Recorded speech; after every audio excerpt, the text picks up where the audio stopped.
1절부터 보시겠습니다.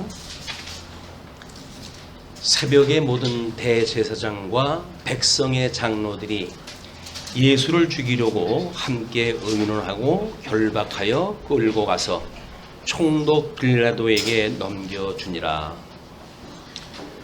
자, 이제 마태는 우리 중보의 삼적을 통해서 예수가 그리스도라고 하는 사실을 증거하는 마태복음의 끝자락에 지금 와 있습니다. 계속했던 얘기는 우리 마태가 그 예수님에 대하여 설명을 하기를 구약 성경의 모든 율법과 그다음에 시편과 그리고 선지에 대한 이야기들은 오실 자 예수 그리스도에 대한 이야기라고 이렇게 설명을 해온 거예요. 율법과 시편과 선지에서 이야기했던 여기서는 여러 가지 주제가 있을 수 있겠지만 일단은 직임, 우리 사무엘 상하를 통해 가지고 어떻게 선민 국가를 세우는가 했을 때에 직임을 통해 가지고 세우는 걸 중심으로 했었는데 그 중에 이 율법의 그 내용에 대강령이 무엇인가 해가지고 예수님을 미혹에 빠뜨리려고 하는 유대인들이 질문을 했다 합니다. 그때 예수님께서 이 강령은 이제 모든 너희들의 목숨 이렇게 이야기를 해요. 예수님께서 목숨과 그 다음에 뜻을 다하여 하나님을 사랑하라 이렇게 이야기했다 했습니다. 그게 제일 된 계명이라고 이렇게 이야기를 했는데 주보에 우리 4쪽의 율법의 강령에 대한 걸 그래서 요약으로 이렇게 소개를 해드렸어요. 율법의 강령은 무엇입니까? 라고 이야기했을 때 이것이 목숨과 뜻을 다하여 이렇게 이야기를 해요. 그러면 우리 하나님께서 이미 만물과 만사를 작정하시고 그리고 모든 이성적 존재를 예정을 하셨다고 이렇게 이야기를 했잖아요. 이것 자체가 하나님의 뜻이라고 이렇게 이야기를 했어요. 그리고 이 뜻을 따라 가지고 이제 양변약을 세우시고 그리고 이 양변약을 이루어 가시는 일이 하나님의 뜻을 이루어 가시는 일이에요. 거기에는 이제 그 작정에 속해져 있는 하나님의 나라도 포함되어져 있고 그리고 예정에 속해져 있는 하나님의 의도 속해져 있는 것이 하나님의 뜻을 이루는 일이기 때문에 예수님께서 이 땅에 오신 것은 중보자로 오셨는데 이 중보자로 오셨던 예수 그리스도는 신성과 인성을 가지고 계신 분이라고 이렇게 소개가 됐어요. 그러면 신성과 인성을 가지고 계신 그리스도께서 저 하나님의 작정을 이루시려고 오신 건데 모든 구약은 예수님을 언약했던 내용이라 그랬죠. 그리스도를 언약을 했다. 메시아 언약이라고 이야기를 했고 신약성경은 예수가 그리스도라고 하는 사실을 이제 증거했던 내용인데 중보자로 어떤 예수 그리스도는 인성을 입으신 일들은 비하의 신분을 이루시는 일이에요. 비하의 신분, 낮아지는 신분을 이제 가지고 계시고 이걸 이루시는 일인데 비하의 제일 끝이 뭐냐면 십자가에 못 박아 죽으시고 음부에까지 내려가시는 일이 비하의 신분이에요. 그러니까 율법에서는 오실 예수 그리스도에 대한 증거라는 거잖아요. 모든 것이 예표로서의 모형과 그림자다 이렇게 이야기했어요. 그림자다.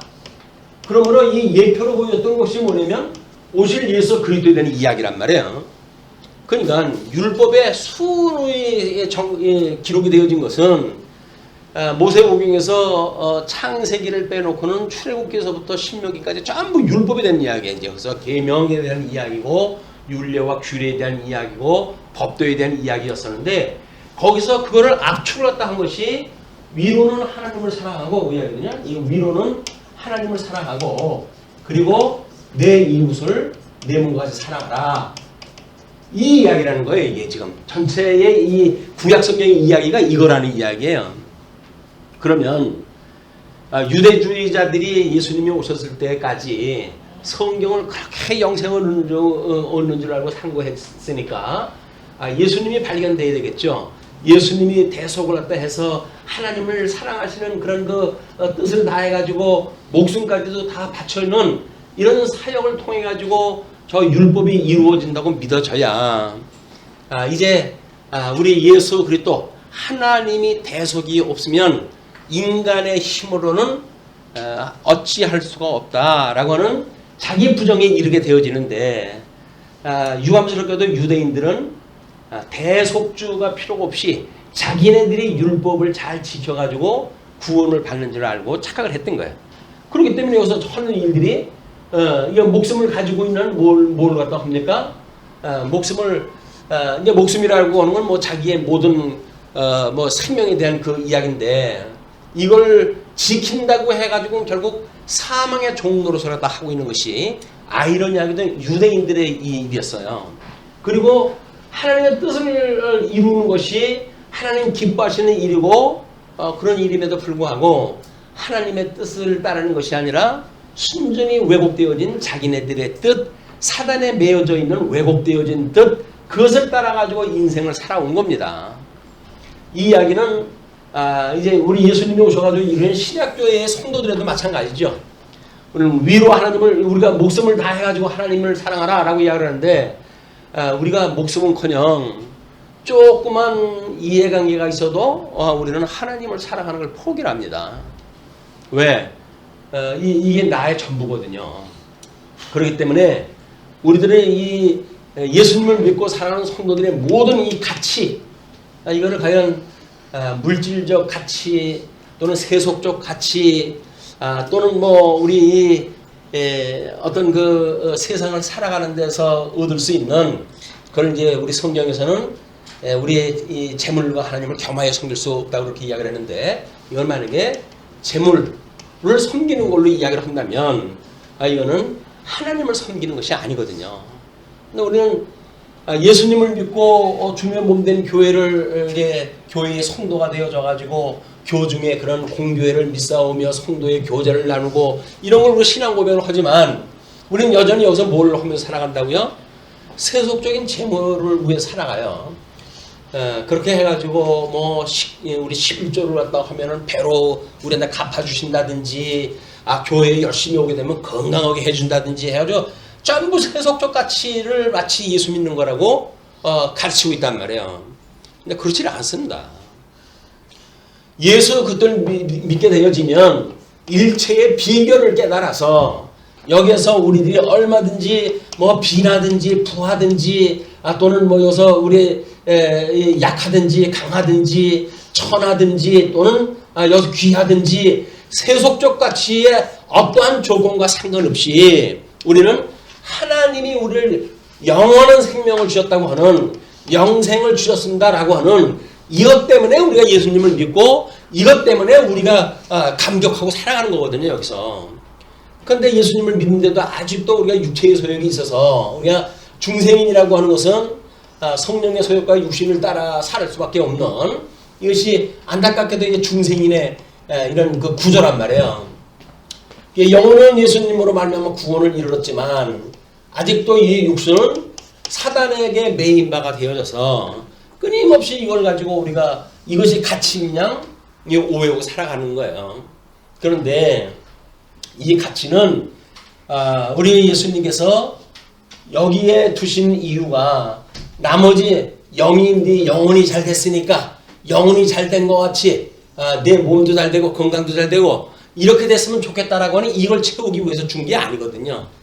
근데 교묘하게 성경 구절을 갖다가 이용을 갖다 하기에는 마치 이거는 영혼은 우리가 거저 구원을 받았으니까 내 영혼이 잘 된 것 같이 내 건강도 잘 되고 내 몸도 잘 되고 모든 만사가 잘 됐으면 좋겠다라고 하는 것이 세속적인 걸 갖다 이루는 걸로 갖다 붙인단 말이에요. 이거는 하나님을 사랑하는 게 아닙니다. 자기를 사랑하는 거지. 자기를 사랑하는 거예요. 하나님의 뜻하고는 전혀 상관없는 자기의 뜻을 이루기 위해서 신앙생활도 한다는 이야기거든요.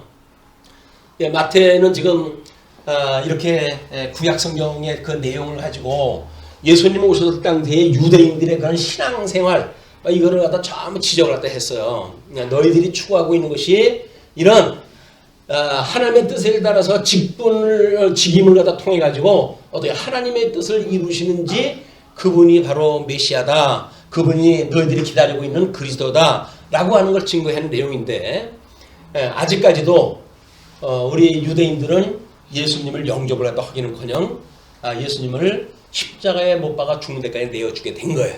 오늘 그 사실이 기가 막히게 이제 소개가 되어지는 겁니다. 우리들의 모양이나 예수님 오셨을 때 유대인들의 모습이나 다른 것이 하나도 없어요. 똑같은 모습이에요. 똑같은 모습으로 이게 비교를 해가지고 마태복음 27장을 공부를 하면서 확인했다 해가면서 정확히 결국은 예수님을 십자가에 못 박아 죽이고 그래서 이 대속을 갖다 이루시는 하나님의 이런 초월적인 이런 그 사랑의 모습을 갖다 우리가 확인했다 하는가 하면 오늘 중생인으로 살아가는 성도들의 삶에 대한 많은 회개와 우리가 반성이 있어야 될 거야.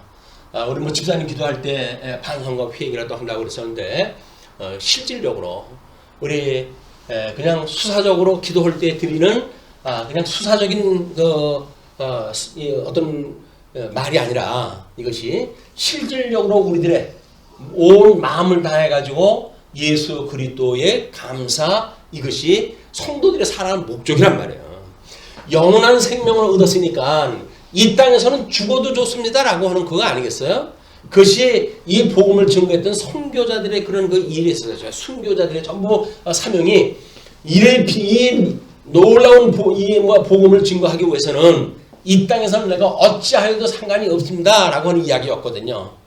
근데 우리는 뭐 예수님 믿은 거는 이제 다른 항상이고 그러니까는 플러스 알파 이렇게 해가지고 1+1으로 해가지고 철저히 세속주의에 빠져가지고 신앙생활을 요식적인 행위 뭐 이렇게 예배드리고 내가 뭐 중생한 백성으로 우리가 고백하고 믿고 살아가면 되지 라고 하는 간단한 이런 그 생각에 우리가 머물러 있는지도 모릅니다. 그래서 정말 내가 예수 그리스도와 함께 죽었는지 우리 주님이 목숨과 뜻을 다하여서 우리 구약의 모든 그런 율법을 다 이루신 분인지 이걸 한번 이제 우리가 확인을 해 갈 겁니다.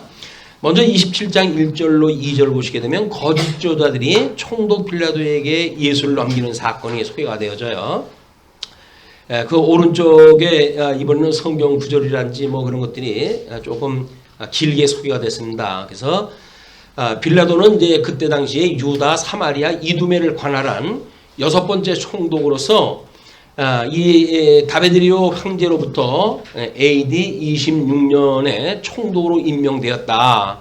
그래서 예수님이 공생애를 시작할 때가 이제 30세니까 이제 그 미리 그때로부터 지금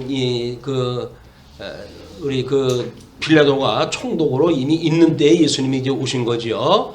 이제 그 성경 구절로 해가지고 소개를 갖다 했으니까 한번 보시고 이것은 요한계시록의 두 번째 화에 해당되는 이 배경상 두 번째 화해되어지는 왜 이 유대인들이 예수님을 믿지 아니하고 자기네들이 선조들이 그렇게 실패했던 그런 율법에 대해서 똑같이 반복을 또 함으로 해가지고 결국은 둘째 화 이 둘째 화에 해당되어지는 배경이기도 하게 되어집니다. 어떻게 그들이 믿던 성전이 무너지는지 그거를 이제 우리가 살펴보게 되어지는 겁니다. 아직도 우리는 예수님이 돌아가실 때 성전이 무너지진 않았어요. 그러나 우리는 우리 그 이제 제2절이 제단으로 제사적 증거라고 그러는데 허루심으로 증거한다고 이렇게 이야기를 했거든요. 그렇기 때문에 우리는 이미 예수님이 돌아가시는 것은 성전을 하는 게 헐어버리신 걸로 이해가 되어지는 거예요. 예수님을 믿는 사람들은 그럼에도 불구하고 유대인들은 그냥 건물은 있으니까 그 뭐 찢어진 휘장이야 자기들이 고쳐 쓰면 되죠. 이렇게 해가지고 이제 그 성전이냐 하면서 거짓 성전을 갖다 믿고 하나님을 경외하는 그런 그 모습을 보게 되어집니다. 그러나 그것도 주 70년 완전히 하나님께서 박살을 갖다 내버리심으로 해가지고 오도갈 데 없도록 그걸 만들어 놓은 최고의 비참한 상황인데 이르는 것을 우리가 보게 되어집니다. 자 그러면 이제 그 우리 빌라도에게 넘겨주는 이 재판 사건은 지난번에 이것이 부정한 재판이다 이렇게 이야기했어요. 그리고 이제 3절로 10절 보시게 되면 유다가 선지자의 예언대로 초기장의 밭에서 죽는 사건이 소개가 되어집니다. 그때에 예수를 판 유다가 그의 정죄됨을 보고 스스로 뉘우쳐 그 은 30을 대제사장들과 장로들에게 도로 갖다 주며 이제 예수님이 지금 완전히 유대인들한테 넘겨져 가지고 관정에 있을 때만도 다른데 이미 결박해가지고 총도 빌려도까지 끌고 가게끔 돼 있어요. 이제 돌이킬 수 없는 그런 지경에 오니까 예수님을 팔았던 그 유다가 정죄됨을 보고 저 정도면 뭔가 자기가 기대했던 자기의 뜻대로라고 한다면 12명이나 더 되는 천사를 불러가지고 박살을 시켜야 될 텐데 죄수의 몸으로 끌려가는 모습을 본 거예요. 이건 아니로구나.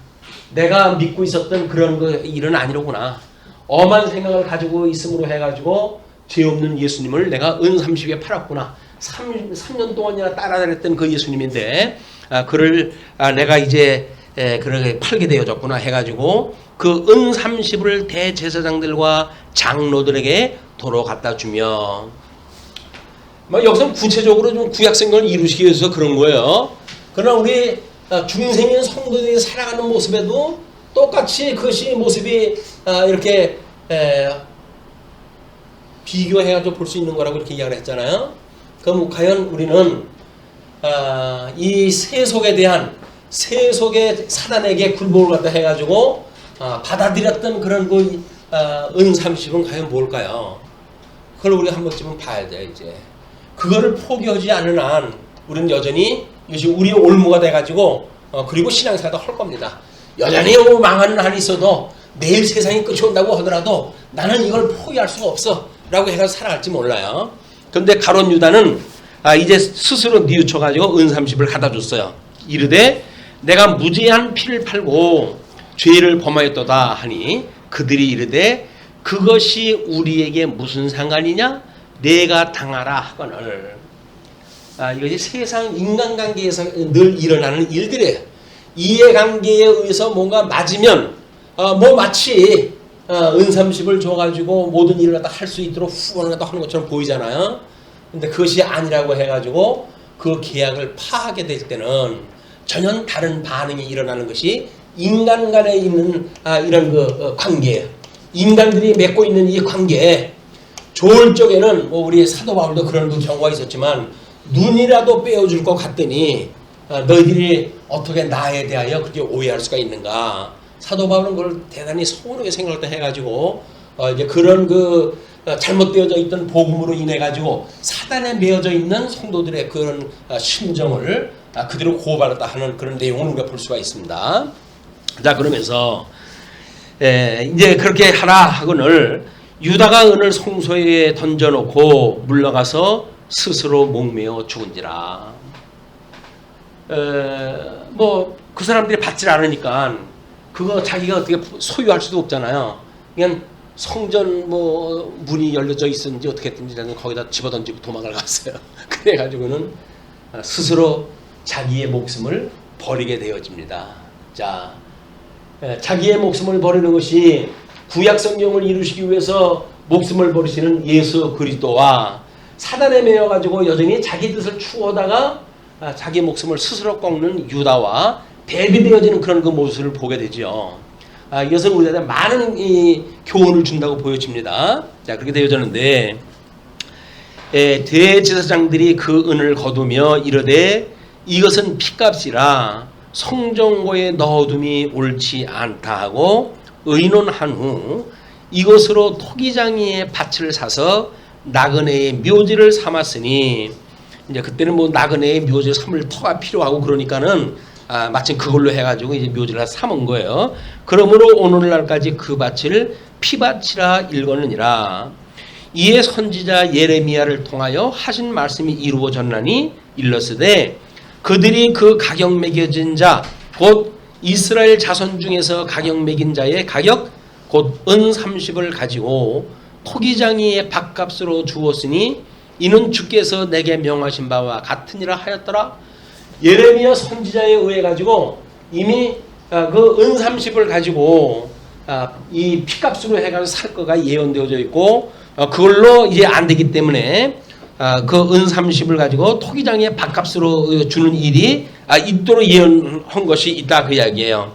이제 그것이 우리 10절까지 두 번째 그 문화로 해가지고 피밭이라고 하는 그 이야기는 뭐 사도행전 1장 18절 19절을 보게 되면 그가 자살했을 때 창자가 터져서 죽었다는 등 뭐 이런 걸로 해가지고 이제 그 피밭에 대한 형상을 보여주기도 하죠.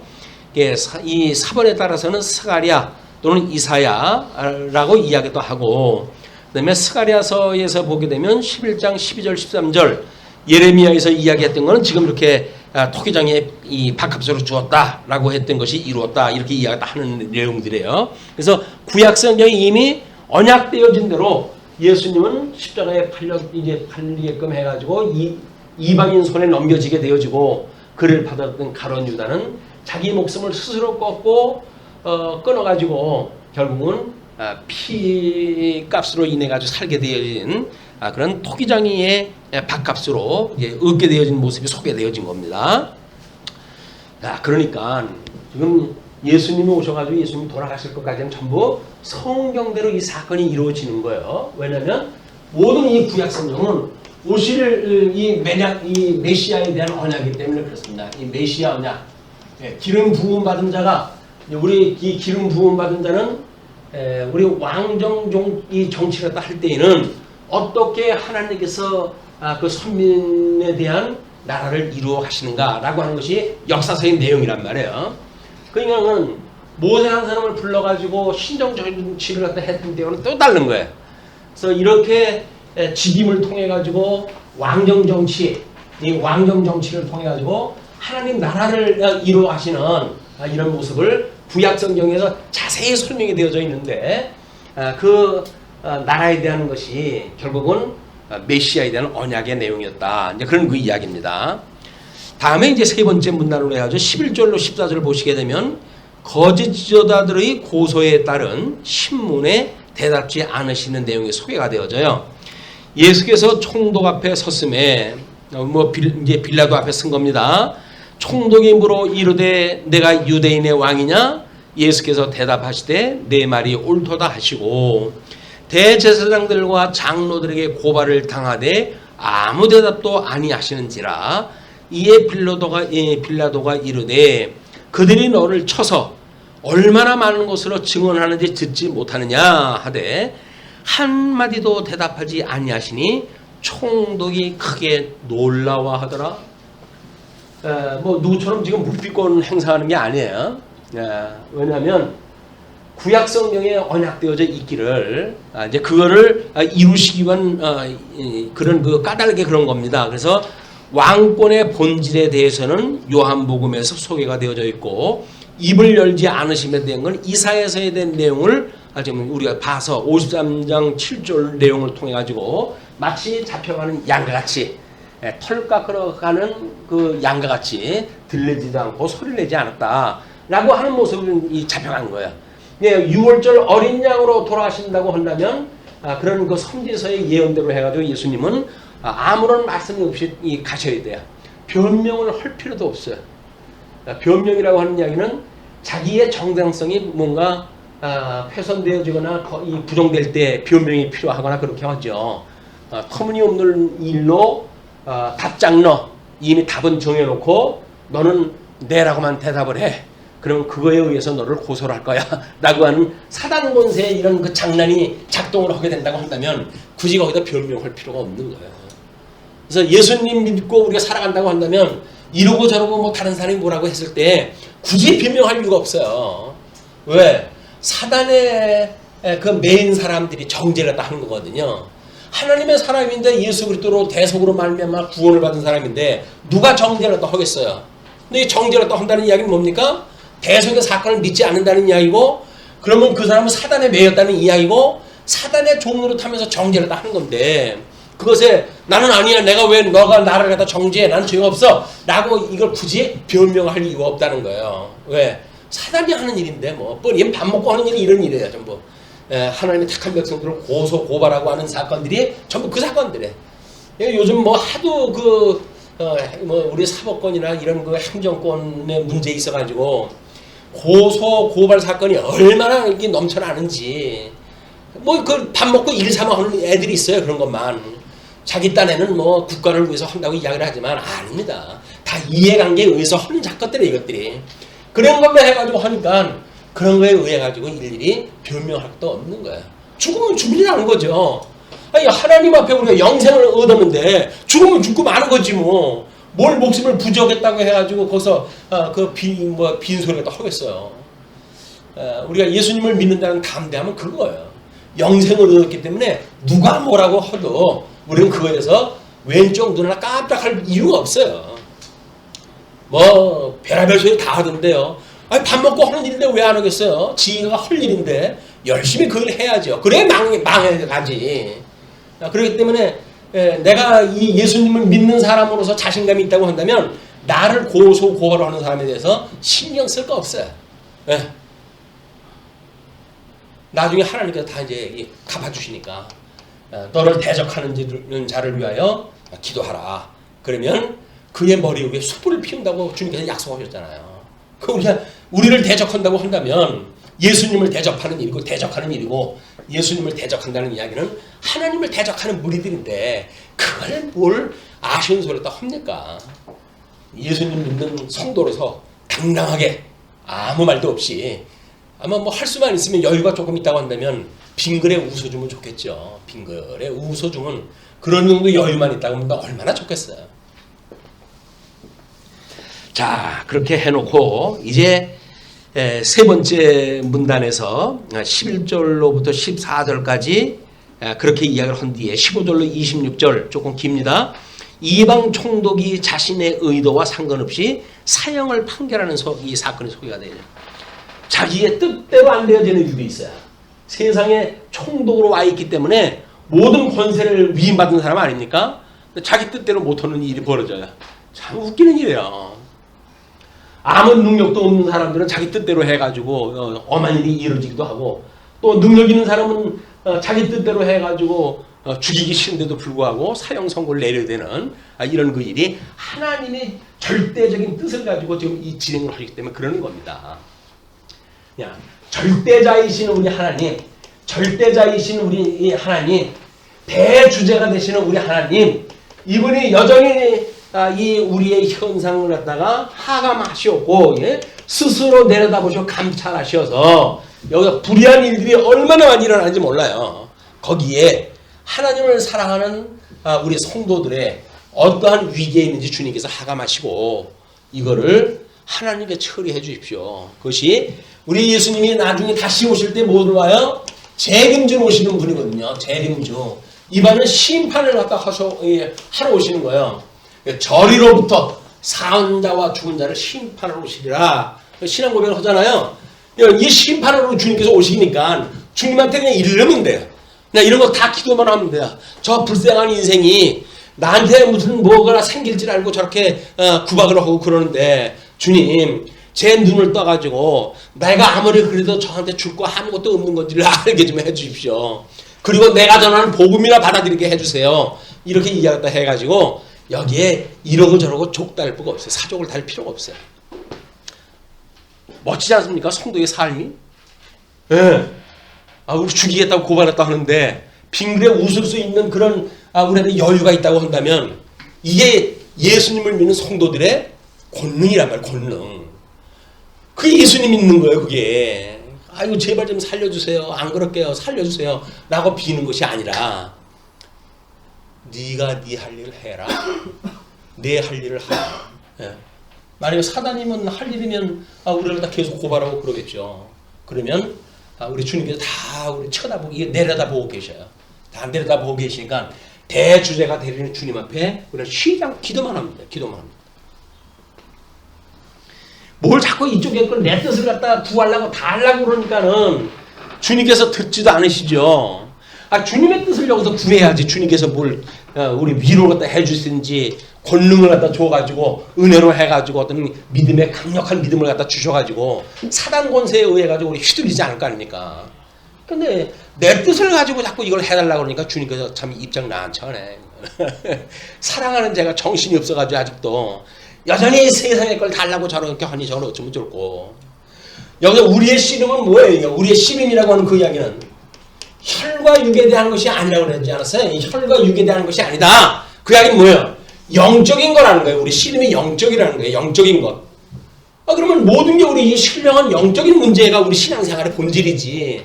자꾸 이쪽에 혈과 육에 대한 걸 가지고 뭘 좀 더 어떻게 빌붙어가지고 다른 사람보다 조금 낫게 살면 뭐 좀 돋보일까 해가지고 이것 때문에 괴로운 거예요. 우리 뭐 세상 만사 우리가 모든 고민이 무슨 고민입니까? 이 고민이지 뭐 있어요. 우리 고민이 전부 이거라니까요. 주님께서 우리 주님과 함께 내가 죽고 이제는 여기서 없어요. 주님 안에서 내가 살아난 겁니다. 라고 신앙 고백을 했지만 여전히 우리가 이것 때문에 고민인 거예요. 이것 때문에 울고 이것 때문에 웃고 이것 때문에 삐죽거리고 이것 때문에 우리 사는 거라니까요. 이걸 하나님의 뜻을 우리가 하기만 하면 이거 별거 아니에요. 이거. 아니 우리 믿음으로 해가지고 우리 죽은 바가 됐다고 그랬잖아요. 살아있는 육도 이제 우리 세상 끝날 때까지 뭐 우리 앞으로 시간이 얼마 될지 몰라요. 벗어버릴 건데 뭘 거기서 구질구질하게 그걸 빕니까? 예수님을 믿지 않은 사람들도 적장 앞에 끌려갔을 때 담대하게 목숨을 갖다 거는 것이 사나이 아닙니까? 사나이. 군대 장교들이 포로로 끌려가게 되면 불어야 돼요? 자기 목숨은 그걸 구차하게 살리기 위해 가지고 군사 비밀 전부 불어도 됩니까? 사형에 그건 국가로 돌아와도 사형이에요. 그럴 바에야 여기서 입 다물고 나는 대한민국 장교야. 감히 나한테 그런 거 요구하지 마라. 뭐 이렇게까지 일가라다 해야 될 거 아니겠어요. 아유 장교고 뭐고 내가 뭐 이북 가면 장교 안 시키겠냐. 이렇게 한다고 하면 이건 아군인지 적군인지 구분이 안 되는 거예요. 자 그러면서 이제 명절이 되면 무리의 청혼대로 죄수 한 사람을 놓아주는 전례가 있더니 뭐 그 전례가 있대요. 뭐 그걸 뭐 역사적으로 해가지고 주경학자들이 이러고 저러고 갖다 뭐 되는데 성경에 전례가 있다 그러니까 그냥 있는 거예요. 그때에 바라바라 하는 유명한 죄수가 있는데 그 죄수도 뭐 무슨 죄를 뭐 졌다 뭐 이렇게 가지고 많은 그런 학설들이 있어요. 그런데 성경에 의하니까 그냥 유명한 죄수예요. 이름이 다른 사람한테 이렇게 알려줄 수 있는 그 죄수인 것뿐이에요. 죄수가 있는데 그들이 모였을 때에 빌라도가 물어 이르되 너희는 내가 누구를 너희에게 놓아주기를 원하느냐? 바라바냐? 그리스도라 하는 예수냐? 하니 이 바라바도 그리스도라고 하는 이름이 붙어져 있다고 그래요. 그거를 일부러 지워놓고 바라바라만 쓰고 그 다음에 예수님도 이 그리스도라고 하는 앞에 수식어를 넣고 그리스도라 하는 예수라 하니 이는 그가 그들의 시기로 예수를 넘겨준 줄 알미러라. 이미 재판장은 알아요. 이게 시기로 그렇게 되어진 건지 정말 정의를 갖다 실현을 갖다 위해서 그런 건지 아니면 자기의 얄팍한 정치적인 속셈에 의해서 그런 건지 다 아는 거예요. 이게 그래도 법관의 그런 멋있는 자세입니다. 다 알아요. 그런 것들을. 그걸 뭐 꼭 물어봐야 합니까? 기소문을 갖다 봐야 합니까? 저러가는 거 뭐 신문 몇 쪽 보게 되면 이놈들이 지금 어떻게 돌아가고 있구나 다 이해할 거 아니겠어요? 그걸 뭐 또 이러고 저러고 이야기하는 것도 전부 자기 정치적인 속셈인 거다. 자, 총독이 재판석에 앉았을 때 그의 아내가 사람을 보내어 이르되 저 옳은 사람에게 아무 상관도 하지 마옵소서. 오늘 꿈에 내가 그 사람으로 인하여 애를 많이 태웠나이다 하더라. 대제사장들과 장로들이 무리를 권하여 이제 그것도 충동자 앞제비들 있잖아요. 그 무리를 권하여 바라바를 달라 하게 하고 예수를 죽이자 하게 하였더니 얘는 게 선동대가 늘 있어요. 선동대가 있어가지고 뒤에서 그 하수인들에 의해 아주 조종당하는. 근데 그 인간들은 또 앞에서 뭐 입 벌리고 그러니까 자기가 뭐라 된지 알고 그렇게 하는데 결국은 하수인에 지나지 않는 거야. 그걸 뭐 하수인으로 그거 한다고 해가지고 완장을 두른 것처럼 그렇게 하고 살아가는지 그 인생들 불쌍한 인생들이죠. 근데 총독이 대답하여 이르되 둘 중에 누구를 너희에게 놓아주기를 원하느냐? 이르되 바라바로소이다. 빌라도가 이르되 그러면 그리스도라 하는 예수를 내가 어떻게 하랴? 뭘 판정을 갖다 하는 재판장이 그걸 일일이 물어봐요. 물어본다는 이야기는 뭐예요? 지금 이 민중의 생각이 어떠한지 그거에 의해서 반란이나 일어난다든지 하게 되면 자기 자리가 좀 위태로운 거예요. 그냥 결국은 자기 목숨 부지하기 위한 거예요. 다 그 총독도. 이게 자기 목숨을 지키려고 하는 자들의 이런 불쌍한 양상들을 우리가 보는가 하면 자기의 목숨을 다해가지고 하나님을 사랑하는데 바치는 예수 그리스도의 그런 모양과 대비시켜가지고 볼 수가 있어야 돼요. 그래야 우리가 내 목숨을 부지하려고 해가지고 여기서 어떻게 살아가는지에 대한 우리 죄성을 우리가 깨닫게 되어진다. 예, 그렇게 얘기하다 하니까 빌라도가 이르되 그렇게 하니까 23절 빌라도가 이르되 어쩌미냐 무슨 악한 일을 하였느냐 그들이 더욱 소리질러 이르되 십자가에 못 박혀야 하겠나이다 하는지라 빌라도가 아무 성과도 없이 도리어 밀란이 나려는 것을 보고 밀란 때문에 이제 그 위기를 갖다 느끼면서 물을 가져다가 무리 앞에서 손을 씻으며 이르되 이 사람의 피에 대하여 나는 무죄하니 너희가 당하라. 그 이야기는 뭐예요? 자기의 이미 무슨 고난을 포기라도 한 거예요. 손 씻으면 끝나나요? 총독의 재판권을 자기가 가지고 있는데 손 씻는다고 해서 불이한 판정을 한 것이 면제를 받을 수가 없잖아요. 그래가지고 결국은 빌라도가 이제 무참하게 하나님 앞에 이 죄의 값을 받게 되어집니다. 백성이 다 대답하여 이르되 그 피로 우리와 우리 자손에게 돌릴지어다 하거늘.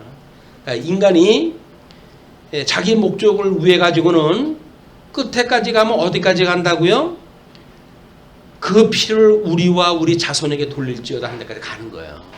그게 무슨 이야기인지 무슨 생각인지 없어요. 지금 눈앞에 그 목적을 이루기 위해서는 그 후에 10년이 됐든 20년이 됐든 몇 년이 될지 모르겠으나 자기네들의 닥칠 그런 이 어떤 하나님의 벌이 무엇인지 생각할 여지가 없어요.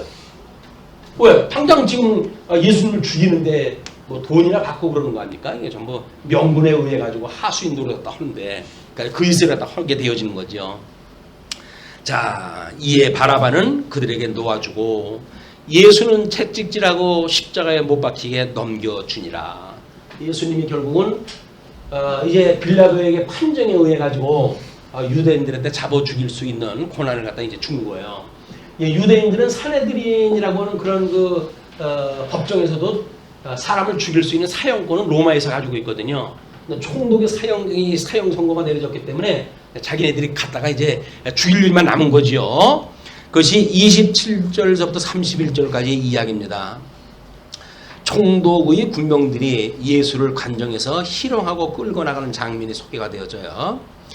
자, 이에 총독의 군병들이 예수를 데리고 관정 안으로 들어가서 온 군대를 그에게로 모으고 그의 옷을 벗기고 홍포를 입히며 가시관을 엮고 그 머리에 씌우고 갈대를 그 오른손에 들리고 그 앞에서 무릎을 꿇고 희롱하여 이르되 유대인의 왕이여 평안할지어다 하며 그에게 침 뱉고 갈대를 빼앗아 그의 머리를 치더라. 예수님이 지금 이 땅에 오셔가지고 온 거는 인성을 입고 오셨지만 이분이 어떤 분이라고요? 중보자이신 성자 하나님이시에요. 성자 하나님. 성자 하나님이신데 인성을 입고 이 땅에 오시니까 이 벌러지 같은 인간들이 예수님한테 이 망신을 주고 이런 그 일들을 갖다 보십시오. 얼마나 비참합니까 이게. 근데 이분이 왜 이래요? 왜? 이분이 지금 왜 이렇게 돌아가셔야 돼요? 이 피조되어진 인간들한테 이 수모를 당하면서 왜 이렇게 돌아가셔야 됩니까? 이게 하나님의 뜻이고 하나님의 뜻이 우리 위로는 하나님을 사랑하고 이웃을 사랑할 때 어떻게 사랑을 하라고 주님께서 가르쳐줘요? 내 몸과 같이 사랑하라고 해요. 내 몸과 같이. 이 우리들의 이웃의 이거를 내 몸과 같이 사랑하라고 했던 이웃사랑 때문에 이 수고를 다 겪으신 거예요, 이게. 그럼 여기에 이웃사랑에 누가 포함되어져 있어요? 우리가 포함되어져 있는 겁니까? 우리를 위해서 이 수고를 당하셨다니까요. 아니, 천지를 만드신 하나님이신데 하나님이 인간의 모습을 입고 이 땅에 오셨다고 해가지고 이 피조물인 인간들, 이 버러지 같은 인간들한테 이 수모를 당하는 것이 예수님 말씀 맞다나 12명이나 더 되는 천사를 데려다가 그냥 확 쓸어버리면 전부 불로 심판하다 할 수 있는 능력을 가지고 계신 분인데 오직 하나님의 뜻을 이루시기 위해서 어떻게 해요? 창세전에 이 예정을 예수 그리스도 안에서 선택되어진 자가 있고 이 그리스도 바깥에 유기하기로 되어진 사람들이 있는 거 아닙니까? 이걸 이루시는 게 하나님의 뜻인 거예요. 이 양변약으로 해가지고 주셨던 거는 우리 창조 사역을 통해 주신 거기 때문에 그냥 복과 나라만 설명이 되어져 있잖아요. 근데 그거를 섭리를 갖다 해가시려면 어떻게 해야 돼요? 결국은 에덴 동산에 들여가지고 그들을 내쫓았을 때처럼 이것이 탁자는 구원하는 표가 있어야 되는데 그것이 바로 예수 그리스도의 십자가의 이 죽으심입니다. 우리가 그걸 믿었기 때문에 구원에 이르는 거예요. 나머지 예수님을 수모를 갖다 주고 이 망나가로 이 망나가내로 하는 이런 인간들은 지금 뭐를 한다는 이야기예요? 예수님을 반대편에 있는 자들, 사망 권세에 그런 그 자들. 그래서 저 첫날서부터 있었던 저 뱀, 옛뱀이요 마귀요 사단으로부터 로마의 제국으로부터 지금도 뭐 우리 유대인들한테 다시 넘어갔던 이런 온 짐승들이 다 모여가지고 지금 이 어마어마한 일을 갖다 지금 하고 있는 거예요 지금. 이 일이 보통 일이 아닙니다. 예수님을 십자가에 죽인다는 일은 저 첫날에 있었던 아담을 미혹했던 그 아담이 그 옛뱀으로부터 요한계시록 옛뱀을 뭐라 그래요? 옛뱀이요 곧 마귀요 사단이라고 이야기를 하잖아요. 그 사단의 권세가 로마 제국 뭐 우리 물에서 올라온 짐승, 땅에서 올라온 짐승 이런 걸 통해서 전부 이게 역사가 다 해가는 거예요 이게. 지금 우리들을 갖다가 이 어떤 그 미혹을 갖다 지금 사단이 육신의 소용을 갖다 쏙닥쏙닥 해가지고 우리한테 미혹을 갖다 합니까? 깨어 있지 않으면 우리가 언제 넘어갈지 몰라요. 늘 깨어 근신할 이유가 있는 겁니다. 그래서 자 이렇게 하니까 결국은 이제 그 30절 그에게 침 뱉고 갈대를 빼앗아 그의 머리를 치더라. 희롱을 다 한 후 홍포를 벗기고 도로 그의 옷을 입혀 십자가에 못 박으려고 끌고 나가리라. 예수님이 십자가에 이제 끌려가지고 나가는 그런 그 장면까지 소개가 되어진 거예요. 31절까지 그걸 우리가 총독의 군병들이 예수를 유대인의 왕이라고 부르고 모멸적인 조롱을 하는 것은 이사야서 53장 3절의 그 예언의 말씀이 성취되어진 거라고 이렇게 소개가 되어져 있었어요. 그런 뒤에 지금 32절로부터 37절 십자가를 지고 간 골고다에서 못 박히신 채 죽으시는 장면이 소개가 되어집니다. 뭐 나가다가 시몬이란 구레네 사람을 만남에 그에게 예수의 십자가를 억지로 지워 가게 하였더라.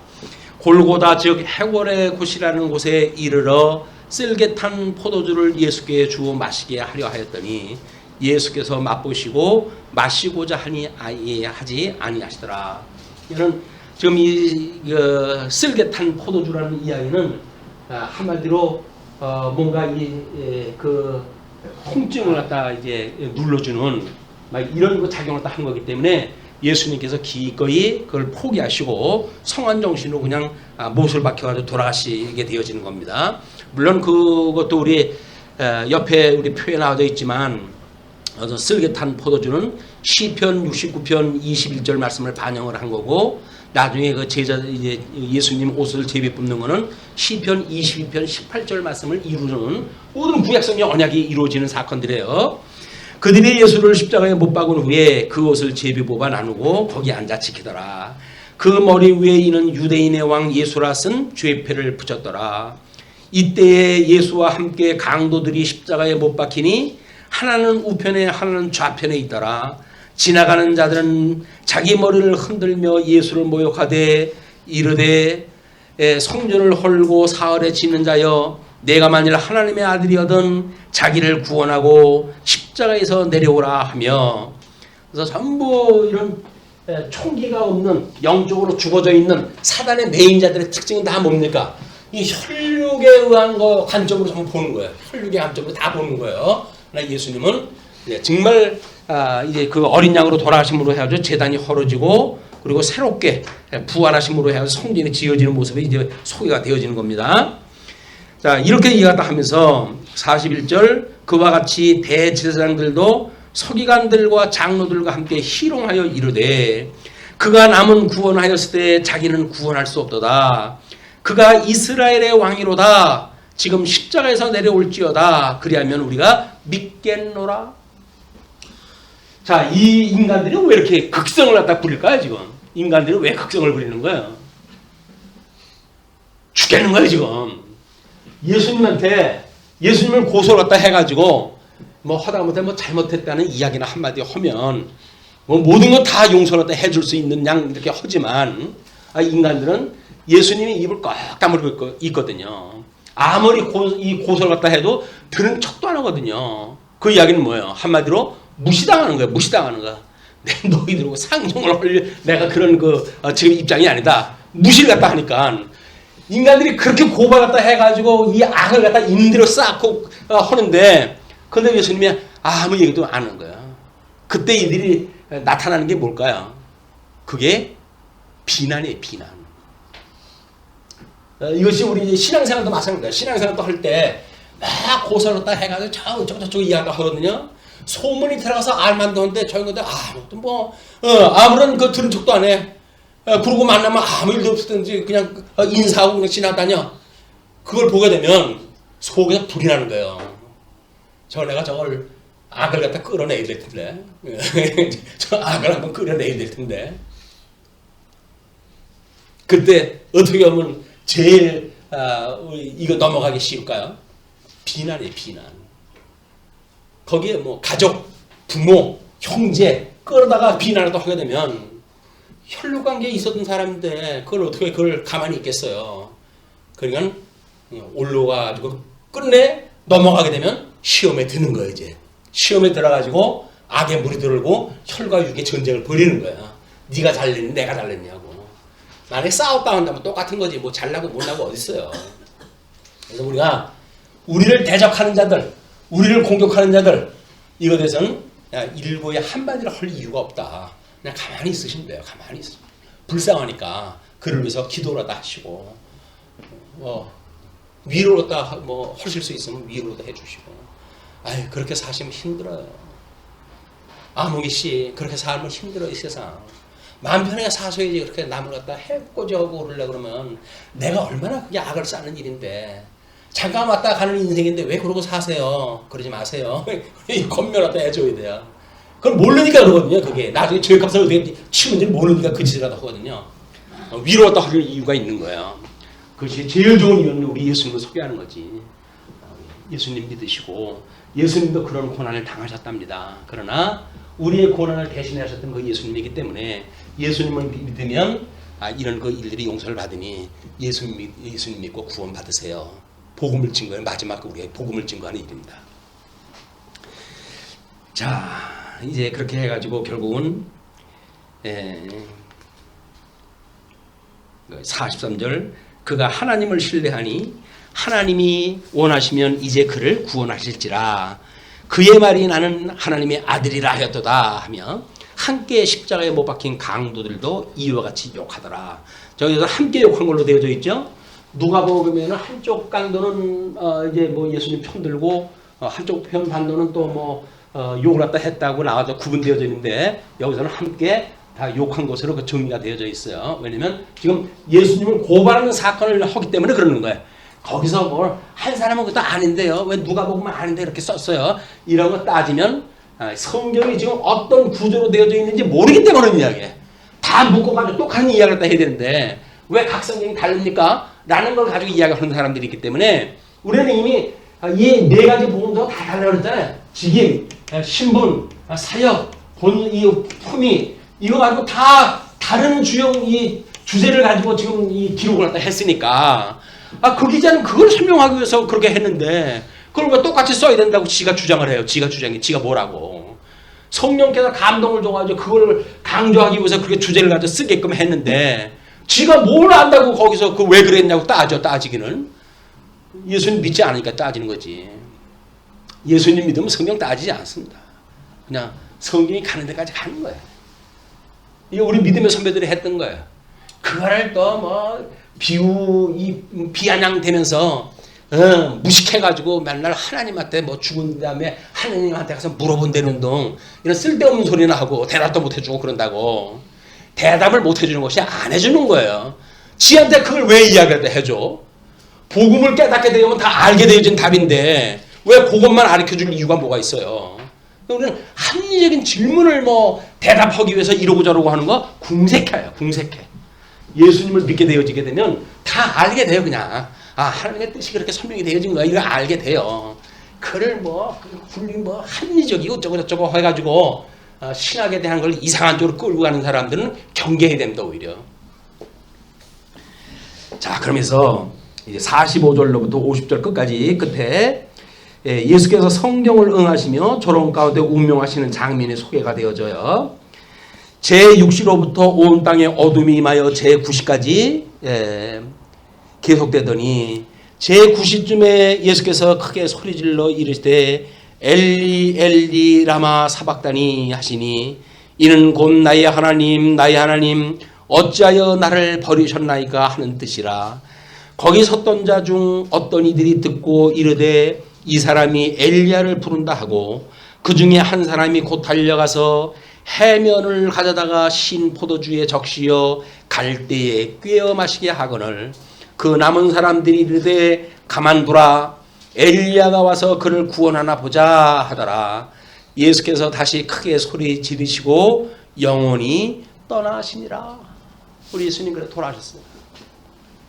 아무 말씀도 안 하시고 나중에 하셨던 말씀이 가상칠언이라고 이렇게 한 게 있어요. 우리 주보 그 맨 위에 보시게 되면 가상칠언 그것을 이제 그 아버지여 저희를 사하여 주옵소서 누가복음에는 그렇게 되어져 있는 것이 첫 번째 이야기고 내가 진실로 내게 이르노니 내가 오늘 내가 나와 함께 낙원에 있으리라 라고 해서 누가복음에 소개되었던 그 내용이 두 번째 이야기고 그 다음에 여자여 보소서 아드니이다 라고 했던 요한복음에 나와져 있던 그 내용이 세 번째 내용이고 지금 본문에 나와져 있는 어둠 후에요. 이는 지금 3시간까지 십자가에 매달려가지고 3시간까지의 어둡기 전에 있었던 그 사건은 마태는 전부 생략을 갖다 했어요. 그리고 지금 어둠 후가 시작되어졌을 때 엘리 라마 사박다니 했던 것은 시편 22편 1절 말씀을 소개한 것이고 그리고 내가 목마르다 라고 해서 요한복음에 소개됐던 내용도 이제 제외가 되어졌고 다 이루었다라고 했던 요한복음의 내용도 이제 제외가 되어졌고 곧바로 내 영혼을 아버지 손에 부탁하나이다 라고 한 것으로 끝이 났어요. 근데 내 영혼을 아버지 손에 부탁합니다 라고 했던 내용이 뭐라고 그랬어요? 유대인들의 전통적인 저녁 기도문이에요. 저녁 기도문.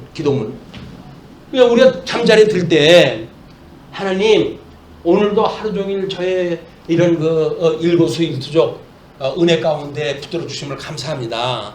이제는 잠자리에 들게 됩니다. 제 영혼을 주님 앞에 의탁하오니 제 영혼을 맡아 주옵소서. 왜? 죽을 때 우리 눈 감고 있다가 이거 버려질지도 모르거든요. 그러니까 우리가 우리 주님 앞에 마지막으로 부탁을 드리는 거야. 기도를, 저녁 기도를. 아유 이 나이에 내가 왜 죽어? 내일 멀쩡하게 살아날 텐데. 그런 걸 오만한 생각 갖지 마시고 하나님이 언제라도 뵙게 되면 그냥 죽는 거예요. 그러면 우리 영혼을 끊임없이 주님 앞에 맡기는 훈련이 필요하다. 저녁 잠자리에 들 때마다 주님 제 영혼을 부탁합니다. 부탁을 하시고 마지막 기도를 다 하시고 잠자리에 드시게 되면 편안한 잠자리가 될 것 같아요. 자, 그런 그 내용에 대해서 우리 주보의 아래쪽에 보시게 되면 그 신약 성경 기록전에 지금 이걸 이야기했던 내용들이 있었던 내용들이죠. 그렇기 때문에 구약 성경 구절 인용해서 실제를 갖다 보게 되면 뭐 이런 여러 가지 사례들이 있어요. 그 사례들이 있는데 맨 끝에 설명만 한번 보시죠. 예수님이 운명하시기 3시간 전은 십자가에 달리신 지 3시간이 지난 후이다. 정오가 되면서 온 땅이 어두움에 휩싸이자 예수님은 잠시 침묵했다가 어두움이 거친 후 다시 입을 여신다. 엘리 엘리 라마 사박다니 그는 나의 하나님 어찌하여 나를 버리셨습니까? 라는 뜻의 아람어이다. 메시아의 마지막 탄원은 꽤나 믿업지 못한 불신인 아버지여 그 불신의 표현같이 보이지만 실은 시편 22편 첫 구절을 인용하는 것이다. 가상 7원의 마지막 말씀인 아버지여 내 영혼을 아버지 손에 맡기나이다 라는 탄식의 기원도 시편 31편 5절의 말씀 인용인데 빨간 글씨로 쓴 부분입니다. 그 시절의 구약 성경에는 오늘날과 같은 장절의 구분이 없었기 때문에 긴 성경 구절을 인용할 경우에는 그의 첫 구절과 마지막 구절만을 기록해 두는 간편한 관습이 있었다. 이 관습에 의한다면 십자가에 못 박히신 예수님은 시편의 22편부터 31편까지를 전부 암송한 것으로 추정할 수가 있다. 이것이 십자가 위에서 부른 예수님의 마지막 노래이다. 이렇게 설명을 했어요. 그래서 우리 그 본문 설명할 때 위에 빨간 글씨로 두 줄이 써져 있죠.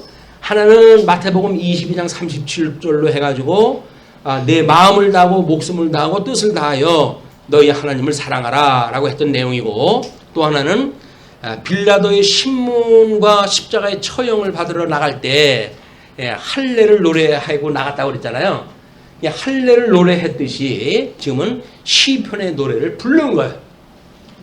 우리 노래라고 한다면 뭐 즐거운 노래만 있는 것 같지만 그렇지 않습니다. 애가도세 애가도 애들픈 그런 그 노래가 있는 거기 때문에 예수님이 시편의 그런 애가를 불러가지고 지금 자기의 구약 성경대로 응해가지고 십자가의 죽으심을 당한다고 하는 사실을 선포하시는 이런 복음의 사실이 지금 소개가 되어진 겁니다.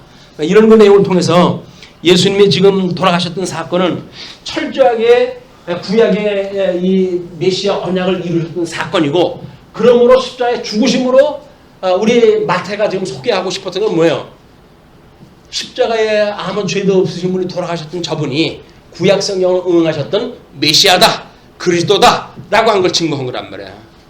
이걸로 해가지고 이제 우리 제1절 제물로 제사적 증거에 대한 내용이 다 소개가 되어지고, 이제 제2절 가게 되면 제단으로 제사적 증거하는 내용이 소개가 되어집니다. 그래서 그 3절로 이제 또 넘어가게 되면 제사장으로 제사적 증거하는 내용이 소개가 되어졌고, 그래서 다음 시간에 지금 27장 51절서부터 해가지고 나머지 28장 내용까지 해가지고 어린 양으로 돌아가셨던 이 예수님께서, 이 어린 양으로 돌아가셨던 이 예수님께서 어떻게 성전으로 이제 부활을 갖다 하시고, 그리고 대제사장으로 해가지고 승천을 갖다 하시는지 이 내용을 이제 우리가 공부하게 되어 있는 거예요. 승천.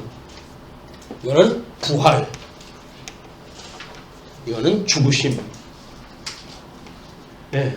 어떤 것 하나 구약의 언약대로 이루어지는 것이 없는 것이 없어요. 다 구약의 언약대로 해가지고 돌아가시는 사건이 실체적으로 구약 성경에서는 뭐 이것이 성전, 눈에 보이는 이 성전을 이야기하지만 예수님의 몸이 사흘 만에 다시 부활하신 것, 이것이 성전의 회복을 갖다 의미하는 것이다. 또 이 대제사장, 이거는 하나님 나라에 직접 올라가심으로 해서 보좌에 올라가서 우자하러 올라가실 거 아닙니까? 그것이 대제사장을 지금 소개하는 내용이다. 그래서 어린 양으로 돌아가셨던, 제물로 돌아가셨던 예수님, 성전으로 부활하셨던 예수님, 그 다음에 승천하셨던 제사장으로 승천하셨던 예수님, 그 내용에 대한 것이 다 공부가 되어지는 겁니다. 자, 그러면 기도하시죠.